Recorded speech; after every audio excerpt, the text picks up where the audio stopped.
Good morning. Thank you for joining us for Space Station Live from the Mission Control Center located at the Johnson Space Center in Houston, Texas. On board the International Space Station, we have the Expedition 35 crew of NASA astronauts Tom Marshburn and Chris Cassidy, joined by Canadian Space Agency astronaut Chris Hadfield, who is serving as Expedition Commander. They're joined by cosmonauts Alexander Mazurkin, Pavel Vinogradov, and Roman Romanenko. The crew woke up at about 1 a.m. Central Time, which is the standard wake-up time for the crew.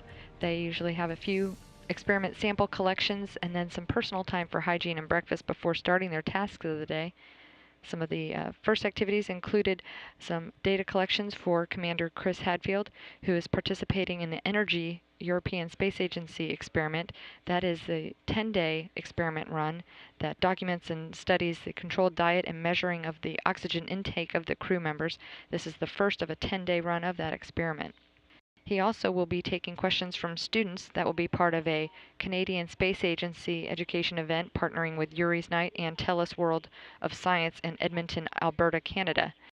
Meanwhile, his counterparts, astronaut Chris Cassidy, continued with experiment work of his own, continuing with work on the BASS experiment that examines the burning and the extinction characteristics of a wide variety of fuel samples in microgravity and will guide strategies for extinguishing fires in microgravity.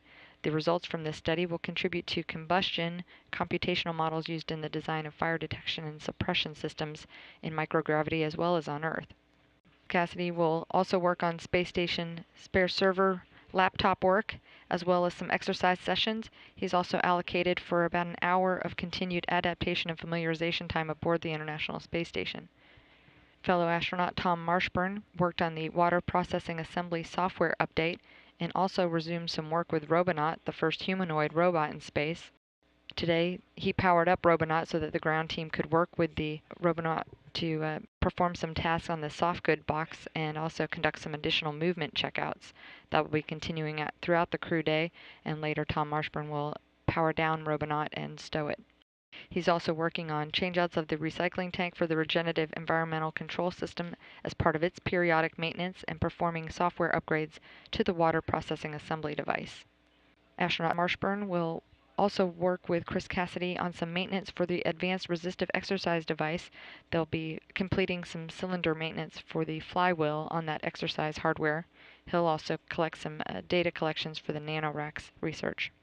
Their Russian counterparts, cosmonauts Pavel Vinogradov and Roman Romanenko, continued preparations for their spacewalk planned for April 19th. They are charging the batteries on their Orlan spacesuits as well as gathering spacesuit tools and other personal gear for that EVA. They'll also spend some time studying the spacewalk tasks and translation paths that they'll use for that activity. During that planned excursion outside the station, the two cosmonauts will deploy and retrieve experiments and replace a retroreflector navigational aid on the exterior of the Zvezda service module.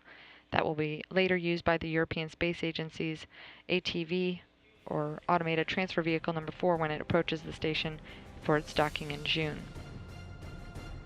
That will wrap up the crew's activities. They'll have some personal time and their evening meal. They're scheduled for crew sleep at 4:30 p.m. Central Time.